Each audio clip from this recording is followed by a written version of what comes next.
యశమనన ఆపదామపహత్తారం దాతారం సర్వసంపదాం లోకాభిరామం శ్రీరామం భూయో భూయో నమామ్యహం. శ్రీమద్ రామాయణం మనకి వాల్మీకి మహర్షి రచించినటువంటి శ్రీమద్ రామాయణాన్ని యథాతథంగా అందించాలని యజ్ఞంగా ప్రారంభించి ఈరోజు మనం 58వ సరుకులో ప్రవేశిస్తున్నాం. 57వ సరుకులు ఏంటంటే వశిష్ఠ మహర్షి యొక్క పుత్రుల దగ్గరికి ఈ త్రిశంగు మహారాజ్ చేరాడు యజ్ఞం చేయించమని. ఏ విధంగా యజ్ఞం, దేనికి యజ్ఞము? సశరీరంగా స్వర్గానికి వెళ్ళాలని కోరికతో.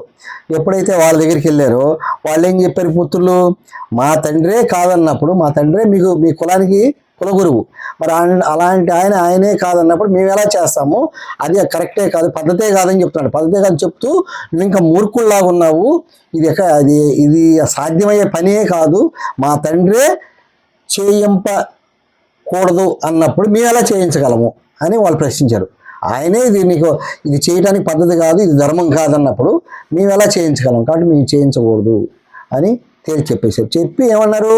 నువ్వు వచ్చిన దారినే బయలుదేరు అని చెప్పన్నారు. చెప్పేటప్పటికే క్రోధావేశంతో పలికిన వారి మాటలు విని ఎప్పుడైతే వచ్చిన దారినే బయలుదేరని కూడా చాలా క్రోధంగా మాట్లాడారు. ఎందుకంటే తండ్రిని అక్కడ దగ్గర నుంచి వచ్చేసాడు. ఎక్కడికి వచ్చాడు? కొడుకు పుత్రుల దగ్గరికి వచ్చారు.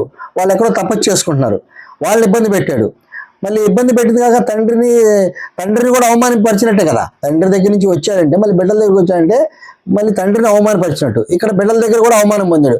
పొందతో పాటుగా మళ్ళీ ఇంకేం మాట్లాడాడు? ఇక్కడ ఈయన ఇట్లా మాట్లాడుతున్నాడు. ఏమని? గురువైన వశిష్ఠుడు అట్లే ఆ గురువు పుత్రులైన మీరు నన్ను తిరస్కరించింది, మీరు కూడా నన్ను తిరస్కరించారు, కాబట్టి నేను తపోదన్న మీకు శుభమోగాక, మీ అందరూ శుభమోగ, నన్ను తిరస్కరించారు కాబట్టి మీకు శుభమోగాక, నేను మరి ఒక దారి చూసుకుందును.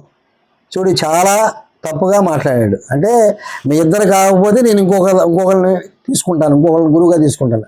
అది ఎంత తప్పు మార్గం! ఎందుకంటే ఇక్ష్వాకు వంశానికి పరమ గురువులు వశిష్ఠ మహర్షి. మరి వాళ్ళని వదిలేసి వాళ్ళు కాదన్నారని చెప్పని గురువుని మార్చడం అంటే చూడండి. దీన్ని బట్టి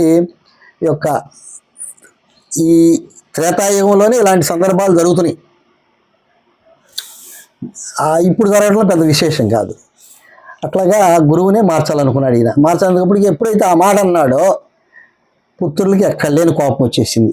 కోపం వచ్చినప్పుడు వాళ్ళు ఏం చేశారంటే, సాక్షాత్ బ్రహ్మపుత్రుడును కులగురువైన వశిష్ఠుని మాట త్రోసిపుచ్చుటే కాక ఆ రాజు దురహంకారపూరితమైన ఇతరులను ఆశ్రయించదని పలికిన మాటలు విని ఆ మహర్షి పుత్రులు ఏం చేశారంటే మిక్కిలి కుర్దులైపోయి ఏమన్నారు?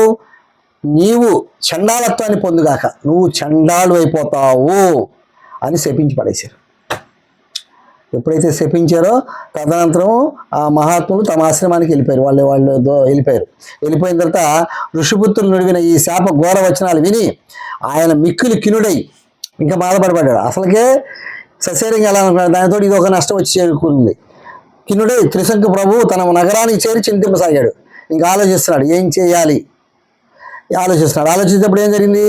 ఆ రాత్రి గడిచింది. ఎప్పుడైతే రేత్రి గడిచినంతలో కూడా, ఎప్పుడైతే రేత్రి గడుస్తుందో ఇలా శాపం ఇచ్చిన శాపము ఈ 2 మీదకి వచ్చేస్తుంది. ఎట్లా వచ్చేసాడు?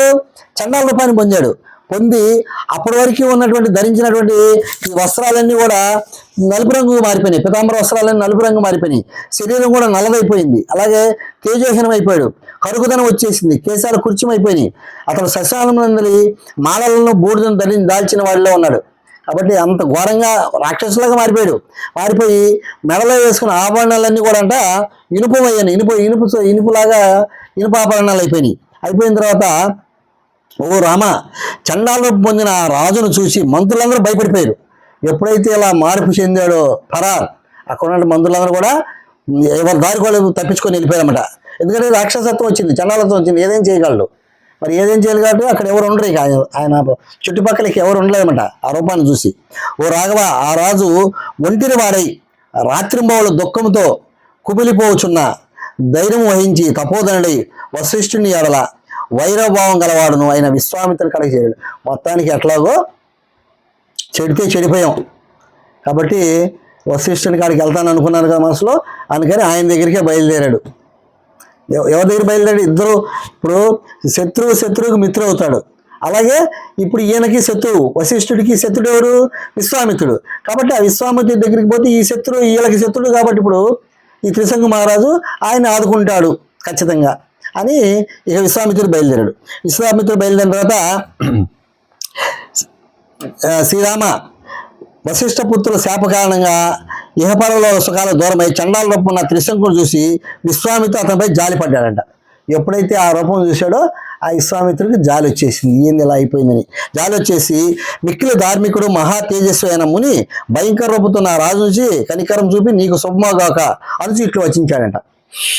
మహాబలశాలి అన్న రాజా, నువ్వు వచ్చిన పని ఏమి, అసలు నువ్వు దేనికి వచ్చావు అని అడుగుతున్నాడు. ఓ అయోధ్యాపతి, ఎవరి శాపం వల్ల నీకు ఈ చండాలత్వం దాపరించింది, ఎవరి వల్ల నీకు ఈ చండాలత్వం వచ్చిందని అడుగుతున్నాడు. అడుగుతూ పెద్దలతో మాట్లాడట్లో కుశలుడైన నీకు పెద్దల మాటలు అంజలి ఘటించి తనకు అంటే ఎప్పుడైతే ఇలా మాట్లాడాడో రాజు ఏం చేశాడు, అంజలి ఘటించి తనకు చండాలత్వం ఎందుకు వచ్చిందో వాక్చాతుర్యంతో విశ్వామిత్రుడు చెప్పాడంట.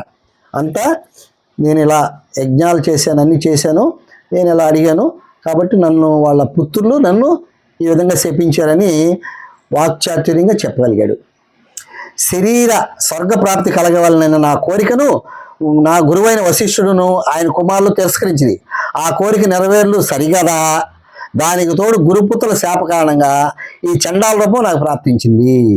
ఓ సౌమ్యుడా, ఈ శరీరంతో స్వర్గమును పొందవలన వాంఛతో 100 యజ్ఞాలు ఆచరించాను, ఆ యజ్ఞ ఫలం కూడా నాకు దక్కలేదు. ఈ అట్లా సశరీరంతో వెళ్ళాలని 100 యజ్ఞాలు చేశాను, కానీ ఆ యజ్ఞ ఫలం కూడా నాకు దక్కలేదు.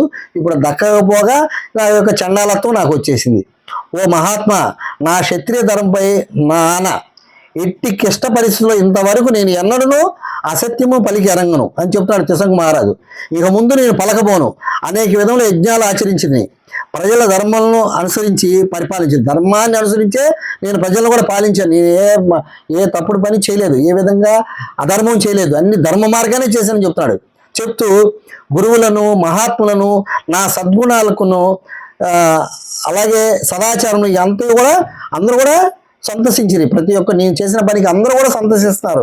ఆ విధంగా నేను చేశాను, ఎవరికి నేను ఇబ్బంది పెట్టలేదు అని చెప్తూ, ఓ మునీశ్వర, ధర్మ మార్గంలో సంచరించిన నేను యజ్ఞ చేయు సంకల్పించింది, అందులకు వారు సుముఖ చూపలేదు. కాబట్టి ఇన్ని చేసిన తర్వాత నేను ఈ విధంగా యజ్ఞం చేయాలని సంకల్పించాను, ఇది శరీరంగా స్వర్గానికి వెళ్ళాలని సంకల్పించాను, కానీ వాళ్ళు సుముఖ చూపలేదు.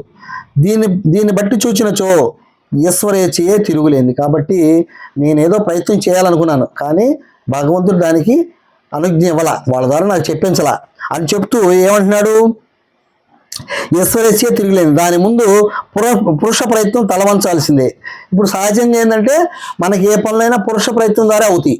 కాబట్టి ఇక్కడ భగవత్ యొక్క శక్తి ఎక్కువ ఉన్నప్పుడు పురుష ప్రయత్నం మనం చేసినా కూడా జరగదు. భగవంతుడు ఏది నిర్ణయిస్తాడో అది జరుగుతుంది.